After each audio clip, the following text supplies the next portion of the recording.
ಶಿಡ್ಲಘಟ್ಟ ತಾಲೂಕಿನ ಚಿಕ್ಕತೇಖಳ್ಳಿ ಹಾಲು ಉತ್ಪಾದಕರ ಸಹಕಾರ ಸಂಘಕ್ಕೆ ಮುಂದಿನ 5 ವರ್ಷಗಳ ಅವಧಿಗೆ ಅಧ್ಯಕ್ಷ ಮತ್ತು ಉಪಾಧ್ಯಕ್ಷರ ಸ್ಥಾನಕ್ಕೆ ಚುನಾವಣೆ ನಡೆದು ಅಧ್ಯಕ್ಷರಾಗಿ ವೆಂಕಟರೆಡ್ಡಿ, ಉಪಾಧ್ಯಕ್ಷರಾಗಿ ಸೊಣ್ಣಪ್ಪರೆಡ್ಡಿ ಅವಿರೋಧವಾಗಿ ಆಯ್ಕೆಯಾಗಿದ್ದಾರೆ ಎಂದು ಚುನಾವಣಾ ಅಧಿಕಾರಿ ಮಂಜುನಾಥ್ ಘೋಷಿಸಿದರು.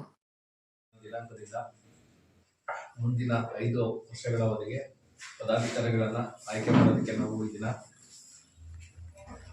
ಸಭೆಯನ್ನು ಕರೆದಿದ್ವಿ. ಬೆಳಗ್ಗೆ 11 ಗಂಟೆವರೆಗೆ ಅಧ್ಯಕ್ಷರು ಮತ್ತು ಉಪಾಧ್ಯಕ್ಷರ ಸ್ಥಾನಗಳಿಗೆ ಆಕಾಂಕ್ಷಿಗಳಿಂದ ನಾಮಪತ್ರ ಸಲ್ಲಿಸೋದಕ್ಕೆ 11 ಗಂಟೆವರೆಗೆ ಕಾಲಾವಕಾಶ ಇತ್ತು. ಈ ಅವಧಿಯಲ್ಲಿ ಅಧ್ಯಕ್ಷರ ಸ್ಥಾನಕ್ಕೆ ವೆಂಕಟರೆಡ್ಡಿ ಬಿನ್ ರಾಮಪ್ಪ, ಉಪಾಧ್ಯಕ್ಷರ ಸ್ಥಾನಕ್ಕೆ ಶ್ರೀ ಸೊಣ್ಣಪ್ಪರೆಡ್ಡಿ ಬಿನ್ ರಾಮಪ್ಪ ಇವರು ನಾಮಪತ್ರ ಸಲ್ಲಿಸಿದರು. ನಾಮಪತ್ರ ಪರಿಶೀಲನೆ ಮಾಡಲಾಗಿ ಅಧ್ಯಕ್ಷರ ಸ್ಥಾನಕ್ಕೆ ವೆಂಕಟರೆಡ್ಡಿ ಬಿನ್ ರಾಮಪ್ಪ ಇವರು ನಾಮಪತ್ರ ಸಲ್ಲಿಸಿದ್ದಾರೆ. ಇವರಿಗೆ ಸೂಚಕರಾಗಿ ಚೌಡರೆಡ್ಡಿ ಮತ್ತು ಅನುಮೋದಕರಾಗಿ ಪ್ರದೀಪ್ ಕುಮಾರ್ ಅವರು ಸಹಿ ಮಾಡಿದ್ದಾರೆ. ನಾಮಪತ್ರ ಸಂಬಂಧವಾಗಿರುವುದರಿಂದ ಅಂಗೀಕಾರ ಆಗಿದೆ.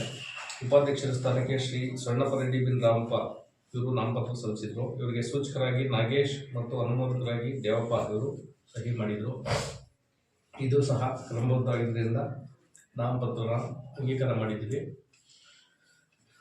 ಆಯ್ಕೆ ಆಗಬೇಕಾಗಿದ್ದ ತಲಾ ಒಂದು ಅಧ್ಯಕ್ಷರ ಸ್ಥಾನಕ್ಕೆ ಮತ್ತು ಉಪಾಧ್ಯಕ್ಷರ ಸ್ಥಾನಕ್ಕೆ ಒಂದೊಂದೇ ನಾಮಪತ್ರಗಳು ಸ್ವೀಕೃತ ಆಗಿದ್ದರಿಂದ ಫಲಿತಾಂಶವನ್ನು ಅವಿರೋಧವಾಗಿ ಘೋಷಣೆ ಮಾಡೋದು ಅಂತ ತೀರ್ಮಾನ ಮಾಡಿದ್ವಿ. ಹಾಗಾಗಿ ಶ್ರೀ ವೆಂಕಟರೆಡ್ಡಿ ಬಿನ್ ರಾಮಪ್ಪ ಇವರು ಸಂಘದ ಆಡಳಿತ ಮಂಡಳಿ ಚುನಾವಣಾ ದಿನಾಂಕದಿಂದ 5 ವರ್ಷಗಳ ಅವಧಿಗೆ ಅಧ್ಯಕ್ಷರಾಗಿ ಅವಿರೋಧವಾಗಿ ಆಯ್ಕೆಯಾಗಿದ್ದಾರೆ ಅಂತ ನಾನು ಈ ಸಂದರ್ಭದಲ್ಲಿ ಘೋಷಣೆ ಮಾಡ್ತಾ ಇದ್ದೀನಿ. ಹಾಗೆ ಶ್ರೀ ಸೊಣ್ಣಪ್ಪರೆಡ್ಡಿ ಬಿನ್ ರಾಮಪ್ಪ ಇವರು ಉಪಾಧ್ಯಕ್ಷರಾಗಿ ಸಂಘದ ಆಡಳಿತ ಮಂಡಳಿ ಚುನಾವಣಾ ದಿನಾಂಕದಿಂದ 5 ವರ್ಷಗಳ ಅವಧಿಗೆ ಅವಿರೋಧವಾಗಿ ಆಯ್ಕೆಯಾಗಿದ್ದಾರೆ ಎಂದು ನಾನು ಘೋಷಣೆ ಮಾಡ್ತಾ ಇದ್ದೀನಿ.